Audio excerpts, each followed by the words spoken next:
ሰላም ይህ የቃና ዜና ቅምሻ ነው። የዕለቱ ዋና ዋና ዜናዎች ብልጽግና ፓርቲ በመጪው ግንቦት ወር በሚደረገው ጠቅላላ ምርጫ ላይ የሚጠቀመው ምልክት የስንዴ ነዶ መሆኑን ይፋ አደረገ። ገዢው ፓርቲ ይህንን ያስታወቀው ዛሬ ባካሄደው የ7ኛው ጠቅላላ ምርጫ የማኒፌስቶና የምርጫ ምልክት ይፋ ማድረጊያ መድረክ ላይ ነው። በመድረኩ ላይ ምክትል ጠቅላይ ሚኒስተርና የፓርቲው ምክትል ፕሬዝዳንት ተመስገን ጥሩነህ በምክትል ጠቅላይ ሚኒስተር ማዕረግ የዲሞክራሲ ስርዓት ግንባታ ማስተባበሪያ ማዕከል ኃላፊና የፓርቲው ምክትል ፕሬዝዳንት አደም ፋራህ እንዲሁም የፓርቲው ምክር ቤት እና የሥራ አስፈጻሚ ኮሚቴ አመራር አባላት ተገኝተዋል። በዚህም ብልጽግና ፓርቲ ለ7ኛው ጠቅላላ ምርጫ የሚጠቀምበትን መሪ መልእክት ኢትዮጵያን ወደ ተምሳሌት ሀገር ሲል መሰየሙን አስታውቋል። እንዲሁም የምርጫ ምልክቱ የስንዴ ነዶ መሆኑንም ይፋ አድርጓል። የኢትዮጵያ ብሔራዊ ምርጫ ቦርድ 7ኛውን ጠቅላላ ምርጫ ግንቦት 24 ቀን 2018 ዓ.ም እንደሚያካሂድ ማሳወቁ ይታወሳል።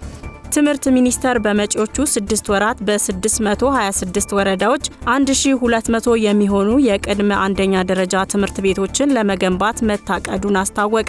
ይህ የተገለጸው የትምህርት ሚኒስትሩ ፕሮፌሰር ብርሃኑ ነጋ በቀሪ 6 ወራት የሚከናወኑ ተግባራትን በተመለከተ ለክልልና ከተማ አስተዳደር ትምህርት ቢሮ ኃላፊዎች ማብራሪያ በሰጡበት ወቅት ነው። በዚህም ሚኒስቴር መስሪያ ቤቱ ከአጋር ድርጅቶች ባገኘው ድጋፍ በመላው ሀገሪቱ በሚገኙና ምንም ቅድመ አንደኛ ደረጃ ትምህርት ቤት በሌላቸው በ626 ወረዳዎች ውስጥ አንዳንድ ትምህርት ቤት እንደሚገነባ ፕሮፌሰር ብርሃኑ ነጋ አስታውቀዋል። እንዲሁም በዚህ ሀገራዊ ፕሮጀክት ተጠቃሚ የሚሆኑ ክልሎችና የከተማ አስተዳደሮች የትምህርት ሚኒስቴር ባገኘው ድጋፍ በየወረዳው በሚገነባው ትምህርት ቤት ተመሳሳይ ሌላ ትምህርት ቤት እንዲገነቡ እንደሚጠበቅባቸው የገለጹ ሲሆን ይህም በቀጣይ 6 ወራት በሀገር አቀፍ ደረጃ አዲስ የሚገነቡ ትምህርት ቤቶችን ቁጥር ከ1200 እንደሚያሻግር ሚኒስትሩ አብራርተዋል። በዚህም መሰረት የትምህርት ቤቶቹ ዲዛይን ተሰርቶ እየተጠናቀቀ መሆኑን ጠቅሰው በቀጣይ ከክልሎቹ ጋር በመሆን ኮንትራክተሮችን በመለየት ግንባታው በፍጥነት እንደሚጀመር መግለጻቸውን ሚኒስቴር መስሪያ ቤቱ በፌስቡክ ገጹ ባወጣው መግለጫ አስታውቋል። ባለፉት ዓመታት መንግስት ለቅድመ አንደኛ ደረጃ ትምህርት በተለይ ህጻናትን ከታች ጀምሮ በእውቀትና በስነ ምግባር በመቅረጽ ተወዳዳሪ ዜጎችን ለማፍራት በሰጠው ልዩ ትኩረት ከ34000 በላይ ትምህርት ቤቶች ተገንብተዋል ተብሏል። ቃና ስለ ትምህርት ቤቶቹ ግንባታ ከሚኒስቴር መስሪያ ቤቱ ተጨማሪ መረጃ ለማግኘት ያደረገው ጥረት አልተሳካም።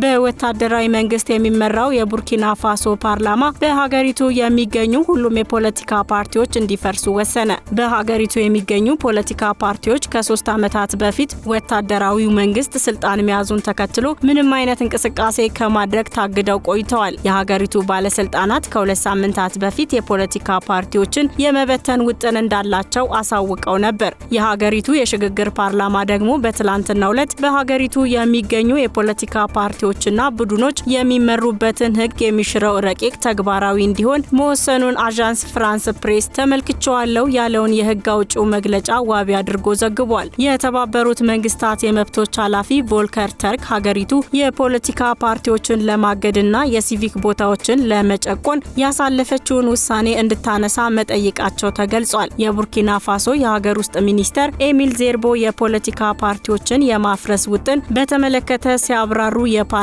መብዛት ክፍፍል መፍጠሩና የዜጎችን የእርስ በርስ ጥምረት እንዳዳከመ ገልጸው እንደነበር ኤኤፍፒ መዘገቡ ይታወሳል። በወቅቱ ሚኒስትሩ የፖለቲካ ፓርቲዎችን የሚያፈርስ ረቂቅ ህግ በተቻለ ፍጥነት ለሽግግር ምክር ቤቱ እንደሚላክና የፈረሱ ፓርቲዎች ሀብትም ወደ መንግስት እንደሚተላለፍ ገልጸው ነበር። ፓርቲዎቹን የማፍረስ ውጥን የተያዘውም ሀገራዊ አንድነትን ለማስጠበቅ የመንግስት ተግባራትን ለማጠናከርና ለፖለቲካዊ አስተዳደር ማሻሻያ መንገዶችን ለመፍጠር በማለም እንደሆነ ጠቁመዋል። እንደ አውሮፓውያን አቆጣጠር በ2022 በተደረገው መፈንቅለ መንግስት ወደ ስልጣን የመጡት ሻምበል ኢብራሂም ትራኦሬ በከፍተኛ ደረጃ የተቃውሞ ድምጾችን እንዳፈኑ ይነገርላቸዋል። ሻምበል ትራኦሬ በወቅቱ መፈንቅለ መንግስት የፈጸሙት እንደ አውሮፓውያን አቆጣጠር በ2022 በተደረገ በሌላ መፈንቅለ መንግስት ወደ ስልጣን በመጡት የቀድሞ መሪ ፖል ሄነሪ ሳንዳኦጎ ዳሚምባ ላይ ነበር። ይህን ተከትሎ ወደ ቶጎ የኮበለሉት ዳሚምባ በቡርኪና ፋሶ ወታደራዊ ገዢዎች ላይ መፈንቅለ መንግስትና የግድያ ሙከራዎችን ያሴራሉ በሚል ክስ ይቀርብባቸዋል። ቶጎም ባለፈው ወር ዳሚምባን ለቡርኪና ፋሶ አሳልፋ መስጠቷ ይታወሳል።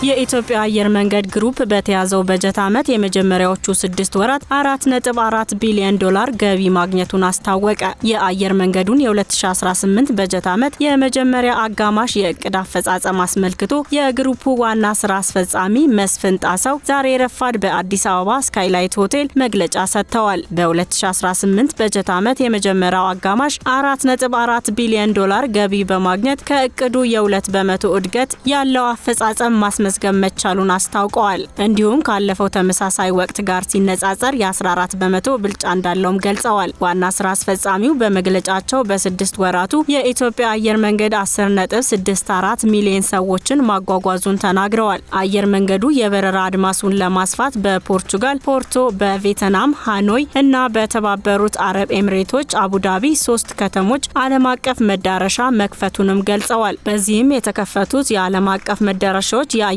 መንገዱን የበረራ መዳረሻዎችን ከ145 እንዲሻገሩ ማድረግ እንደቻሉ አስታውቀዋል። በተጨማሪም የሀገር ውስጥ የበረራ አገልግሎቶችን ለማስፋት በተከናወኑ ተግባራት የያቤሎ አየር ማረፊያ ተመርቆ ለአገልግሎት መብቃቱ የመዳረሻዎችን ቁጥር ወደ 23 ማሳደግ እንዳስቻለ ተናግረዋል። በተያዘው በጀት ዓመት የመጀመሪያ አጋማሽ ተጨማሪ 7 አውሮፕላኖችን በማስመጣት የአየር መንገዱ አውሮፕላኖችን ብዛት 147 ማድረስ ተችሏል ሲሉ ገልጸዋል። ከአንድ ወር በፊትም የግንባታ የመሰረተ ድንጋይ የተቀመጠለት የቢሾፍቱ ዓለም አቀፍ አየር ማረፊያ የግንባታ ስራው በይፋ መጀመሩን እንዲሁም የተርሚናል ሌሎች አስፈላጊ መሰረተ ልማት ግንባታዎችን ለማከናወን 35 ዓለም አቀፍ ተቋራጮች ጥያቄ ማቅረባቸውን እንደተናገሩ ኢዜአ ዘግቧል።